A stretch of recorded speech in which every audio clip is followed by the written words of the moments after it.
Bismillahir Rahmanir Rahim.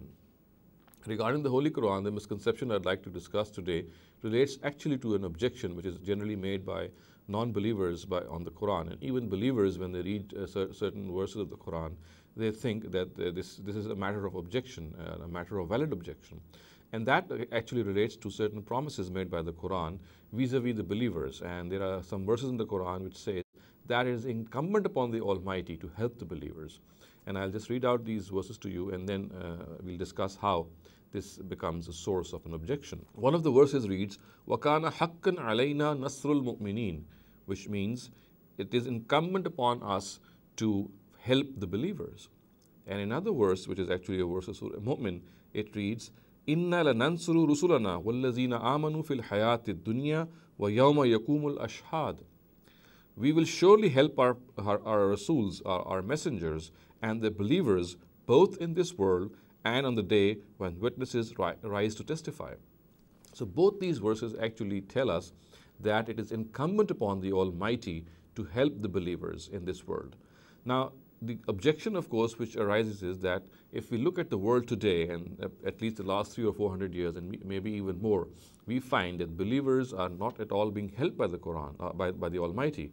We see that they are in the lowest pit of decadence. They are not some people who can be actually looked upon as people who have been helped by God. We find that the help of God is not coming to them. They are not people who are leading the world today. In the comity of nations, we find actually other nations being helped by God more and much more than Muslims themselves. So the question arises that is this promise of God which He has made in the Quran, is this actually true, or how is it true when it is not happening, when it is not coming about? Now again, if we analyze all these verses, and of course other verses of similar intent, we'll come to realize that again these verses have a specific context and they cannot be extended to all believers. And to understand that particular context, we need to again have a look and have an understanding of a special law of the Almighty, which I have been alluding to in my talks and which is mentioned at many places in the Quran. And that law is that the messengers of God, whenever they are sent, they are meant to prevail over their people.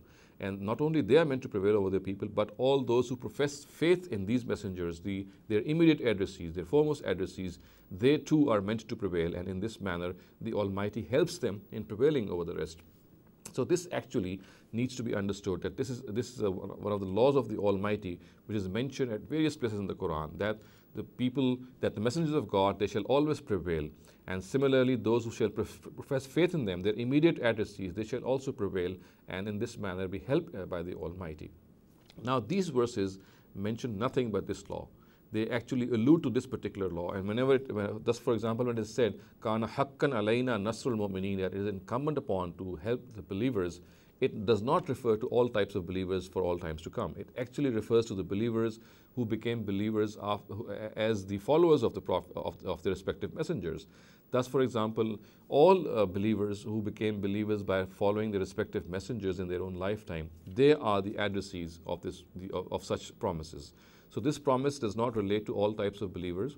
It relates to only those believers who are the direct and foremost addressees of the messengers of God. And since the Almighty has promised such messengers and their followers that He shall have them prevail over their enemies, and He shall specially help them in this dominance. So this is what these verses mention. So we need to understand that such verses of the Quran must not be understood out of their context, out of their the way they have been presented. All these verses are specific in their connotation. They specifically relate to the followers of the messengers of God in their own lifetime, to the immediate addressees of the followers of the messengers of God who had professed faith in them, and thereby they had become believers. So this is something which should remain in consideration at all times. أقول قولي هذا واستغفر الله لي ولكم ولسائر المسلمين والمسلمات.